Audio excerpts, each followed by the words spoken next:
Radhe Govind, my dear students. So today we will discuss congestion, the cause of congestion, the effects of congestion, and where various congestion control techniques. And we will discuss the difference between flow and congestion control also. So as you know that you can consider internet as a queue of packets where transmission nodes are constantly adding packets, and some of them receiving nodes are removing packets from the queue. So consider a situation where too many packets are present in this queue or internet or a part of internet, such that constantly transmitting nodes are pouring packets at a higher rate than receiving nodes are removing them. So this degrades the performance, and such situation is termed as congestion. So the main reason of congestion is more number of packets into the network, not only a node. Emphasize here, the congestion is more number of packets into the network than it can handle. So the objective of congestion control can be summarized as to maintain the number of packets in the network below the level at which performance falls off dramatically. So these are the following points for packet switching network. A network of queues, uh, at each node there is a queue of packets for each outgoing channel. If packet arrival rate exceeds the packet transmission rate, the queue size grows without bound. When the line for which packets are queuing become more than 80% utilized, the queue length grows alarmingly. So when the number of packets dumped into the network is within the carrying capacity, they all are delivered except a few that have to be rejected due to retransmission error, and then the number delivered is proportional to the number of packets sent. So however, as traffic increases too far, the routers are no longer able to cope up and they begin to lose packets. This tends to make matter worse. At very high traffic, performance collapses completely and almost no packet is delivered. So here we will discuss the causes of and effects of congestion and other congestion control scheme. So congestion can occur due to several reasons. For example, if all of a sudden a stream of packets arrive on several input lines and need to be out on the same outline, then a long queue will be built up for that output. If there is insufficient memory to hold these packets, then packets will be lost or dropped. Adding more memory also may not help in certain situations.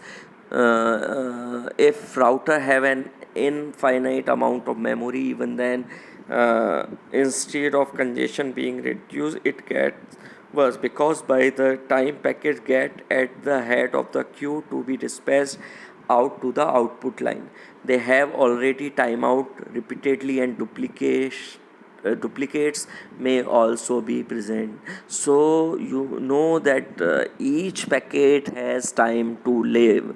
So if you put the memory size of the queue infinite, then the time to live you cannot give infinite.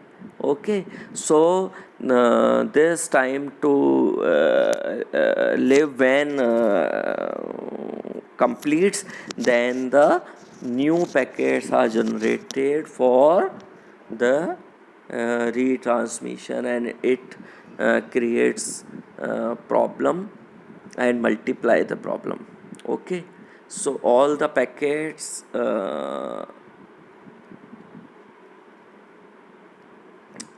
next is the slow processor also cause congestion.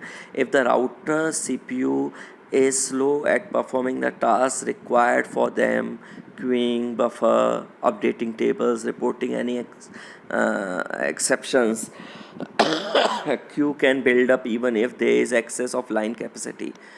So low bandwidth line can also cause congestion. Okay, so slow processor and low bandwidth lines, these all things create the congestion.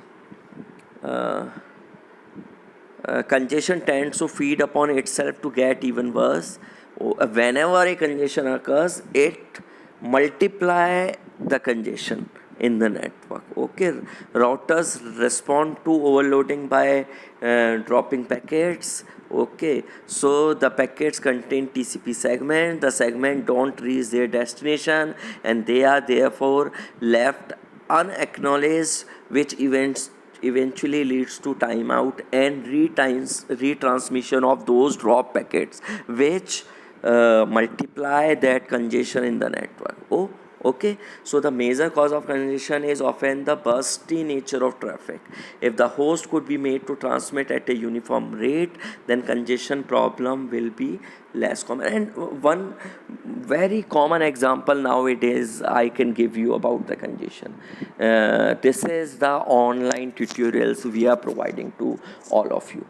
We are sending the online topics or lectures or learning materials so rapidly, and at the same time you are not grasping them in the speed in which they are delivered. So they have not only congested your intellectual network, but also the complete class is congested.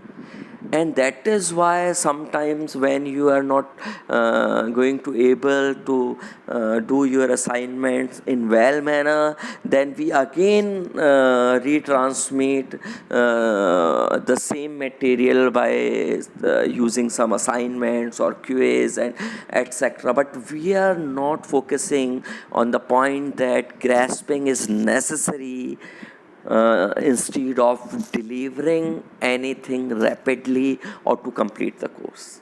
Okay, so this is also the example of congestion. Now, what are the effects of congestion? Obviously, you can see that the effects of congestion, as the throughput, your performance is degraded, your class performance is degraded. So the same effect in the network also, the throughput and delay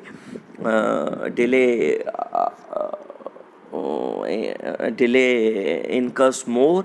Why? Because you are not able to receive all the things or the grasp all the things. Same thing happened in the network, so delay occurs, which basically degrade the network capacity. So throughput increases linearly with offered load because utilization of the network increases. However, as offered load increases beyond certain limit, say 60% of the capacity of network, the throughput drops. If the offered load increases further, a point is reached when not a single packet is delivered to any destination, which is commonly known as deadlock situation. Okay, so whenever I am providing you the learning material or taking classes that up to a sufficient amount, it increase your efficiency and capability. But after a amount, it or beyond a amount, it decreases your grasping capability. So same thing happens in the network also. Okay, so the delay increases with the offered load after a some time, that is about 60% of load. Above 60% of load, the delay increases and throughput decreases. Okay. What is throughput? Throughput is the number of packets delivered with respect to time. So congestion control techniques, so there are two kind of techniques: open loop techniques and closed loop techniques. So protocols to prevent or avoid congestion and ensuring that the system or network under consideration never enters a congestion state. So open loop protocols avoids the congestion, and closed loop protocol allows system to enter into congestion state, detect it, and try to remove it. These kind of closed loop protocols have been used in the traffic system in Ajmer city. Okay, they allow to happen the congestion, allow to happen the traffic overloaded at some place, and they detect it and try to resolve it by injecting some more traffic inspector into the congestion, and by allowing to follow some routes by the travelers. Okay, so open loop solution attempt to solve problem by a good design at first to make sure that they are sometimes source um, initiated or sometimes destination initiated congestion avoidance. And closed loop means sometimes it is explicit feedback kind of mechanism, and another is implicit feedback kind of mechanism. We discussed these all. So open loop solution or policies include deciding upon when to accept traffic and when to discard it. Okay, so for this making scheduling decision and so on, main point here is that they make decision without taking into consideration the current state of the network. The open loop algorithm are further divided on the basis of whether these acts on source versus that act upon destination. The second category is based on the concept of feedback. So during operations, some system parameters are measured and feedback to portion of the subnet that can take action and reduce the congestion. So this approach can be divided into three steps. First is monitoring the network to detect where the congestion happened and what's the actual location. Then to pass the information to the places where action can be taken. And then third step is adjust the system operation to correct the problem. So these solutions are known as closed loop solutions, and we will discuss them in the next class thoroughly. Okay, all the best, and stay home, stay safe, and keep learning.